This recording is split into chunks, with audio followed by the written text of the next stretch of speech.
ছে নদী ছে নদী। মেঘলা মা। হ্যাঁ ভাবি। তোর মনটা খুব খারাপ হয়ে আছে না রে? না তো। ভাবির চোখকে ফাঁকি দেওয়া এত সহজ মা? গুরুজির কাছে যাচ্ছিস তো? হ্যাঁ, আজকে যাইনি, শুধু গুরুজি তো বর্ধমান গিয়েছেন, উনি কাল ফিরবেন। তারপর গুরুজির কাছে নিয়মিত যাস মা। দেখ মা, তোর জীবনটা না বিরাট একটা পৃথিবীর জন্য, বড় একটা আকাশের জন্য। সবাইকে ছোট আকাশে আঁটে না মা,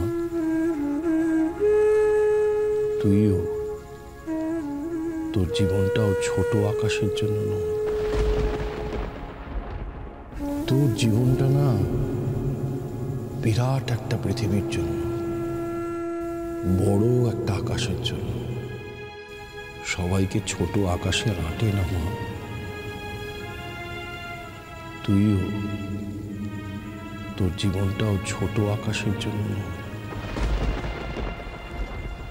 জানিস মা,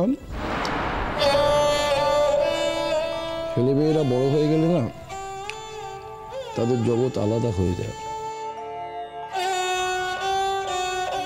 সে সময় বাবা মার যে কি অসহায় অবস্থা হয়, কোনো এক অপ্রতিরোধ্য কারণে সন্তানের মতো কষ্ট পাচ্ছে, বাবা মা বুঝতে পারছে না। আসলে সন্তানের বড় হওয়ার সঙ্গে সঙ্গে তার জগৎটা পাল্টে যাচ্ছে, তো তখন বিভিন্ন কম্পার্টমেন্ট তৈরি হচ্ছে, সম্পর্কের কম্পার্টমেন্ট। আর সেই সময় বাবা মার সাধ্য কি যে নিজের জন্য সংরক্ষিত কম্পার্টমেন্ট ছেড়ে অন্যের কম্পার্টমেন্টে ঢুকে পড়ে।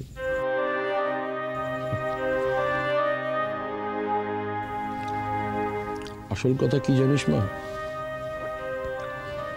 ছেলে মেয়েরা কষ্ট পেলে না সে কষ্ট সহ্য করা যায় না। বুকের পাঁজরগুলো না একেবারে গুড়িয়ে যায়।